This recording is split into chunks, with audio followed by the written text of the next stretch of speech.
Waktu umur 21 tahun, gue udah nyiapin dana pendidikan untuk anak pertama meskipun makhluknya belum ada. Seiring berjalannya waktu dan bertumbuhnya karir, dana pendidikan itu sudah terkumpul. Alea nantinya bisa kuliah di tempat yang gue rencanakan untuk dia. Bulan depan anak kedua gue lahir dan gue rasa ini saat yang tepat untuk merencanakan dana pendidikan untuk dia.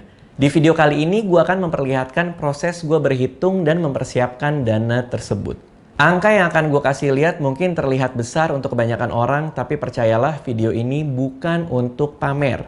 Kondisi keuangan dan tujuan finansial tiap orang berbeda, silakan tiru proses berpikir gue dan aplikasikan sendiri ke dana pendidikan sendiri, baik nominalnya lebih besar ataupun kecil. Video ini juga tidak ada sponsornya, video ini benar-benar murni untuk sharing, siapa tahu bisa membantu kalian mengatur keuangan. Video ini juga hanya membahas dana uang kuliah, bukan uang sekolah untuk anak kedua gua, biar pembahasannya lebih fokus. Mari kita mulai.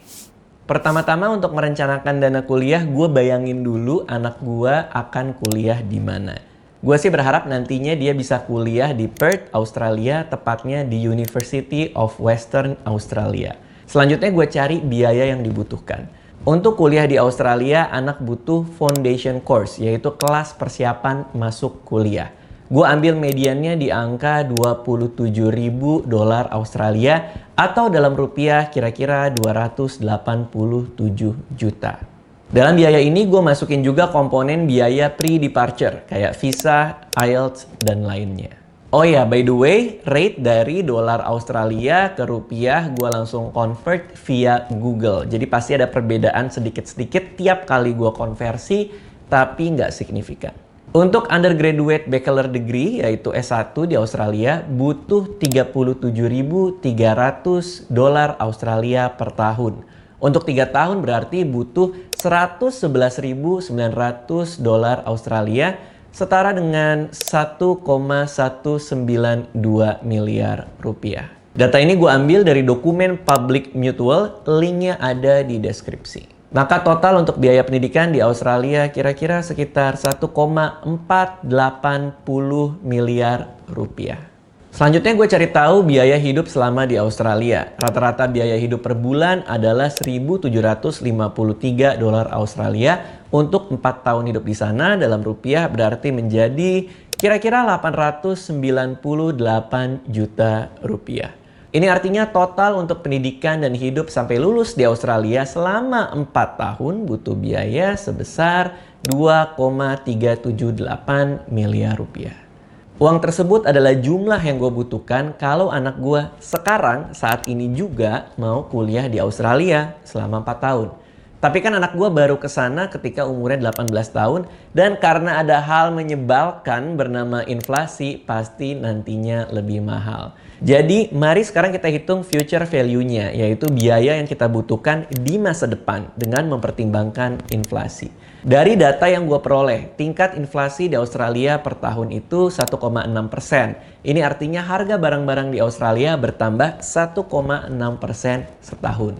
Tingkat inflasi pendidikan di Australia ini jauh lebih tinggi, 5,5%. Nah, jadi dengan menggunakan kalkulator future value, kita dapat angka sebagai berikut.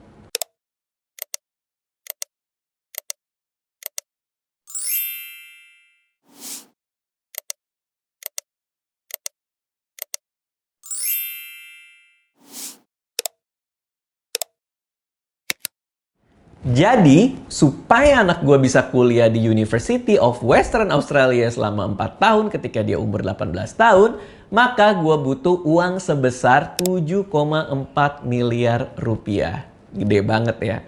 Angka memang nggak bisa bohong. Kalau memang kemauannya seperti itu, ya harus siap berhadapan dengan angkanya.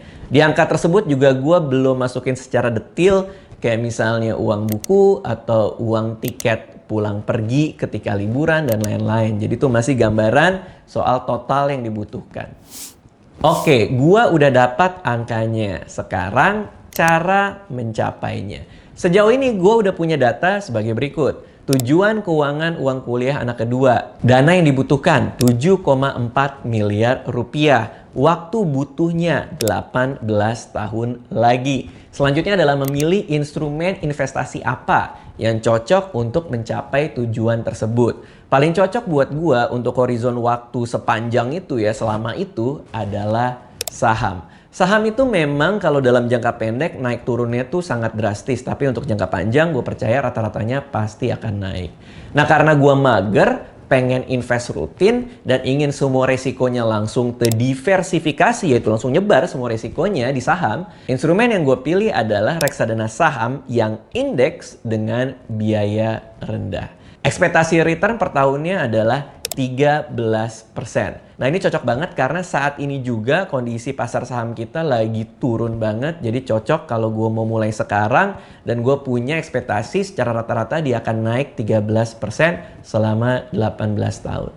Oke, sekarang kita update datanya menjadi dana yang dibutuhkan 7,4 miliar rupiah. Waktu butuhnya 18 tahun lagi. Instrumen investasinya adalah reksadana indeks. Expected return-nya yaitu 13% per tahun. Nah pertanyaan berikutnya, berapa yang perlu gue invest per bulan untuk mencapai tujuan keuangan tersebut? Dengan masukin di savings goal calculator, gue secara rutin selama 18 tahun tanpa putus harus investasi sebesar 8,5 juta rupiah per bulan.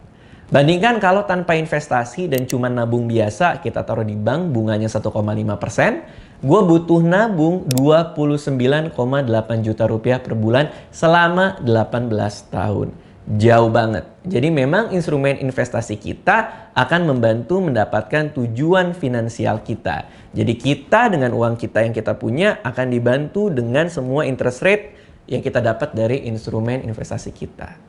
Sekarang gue mau eksplor opsi lain untuk mencapai tujuan keuangan tersebut. Jadi gue punya pertanyaan lagi. Berapa yang perlu gue investasikan di reksadana indeks lalu gue diamkan selama 18 tahun untuk mencapai tujuan keuangan tersebut. Kita pakai kalkulator present value. Maka yang kita dapat adalah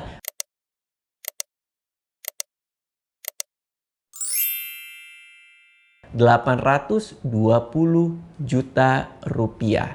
Gua taruh uang segitu, gua lupakan, maka 18 tahun kemudian uang kuliah untuk anak sudah terkumpul.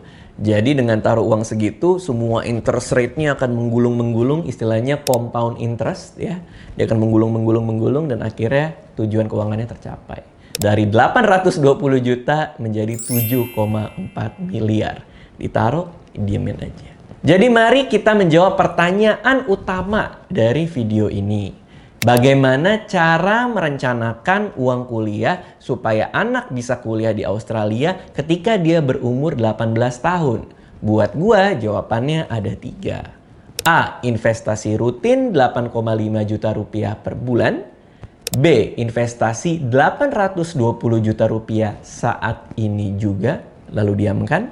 Atau C. Investasi rutin 8,5 juta rupiah per bulan, kalau ada rezeki ditambahin terus setoran per bulannya hingga waktu terkumpul bisa lebih cepat. Nah itu tadi cara gue merencanakan keuangan untuk uang kuliah anak gue yang sebentar lagi lahir. Kalau kalian mau coba untuk perencanaan kalian sendiri, formula dan logika berpikirnya udah gue kasih. Silakan kalian masukin angka kalian sendiri. Intinya adalah dengan investasi dan dimulai dari sekarang kita bisa mengamankan uang kuliah untuk anak kita di masa depan. Terima kasih sudah menonton.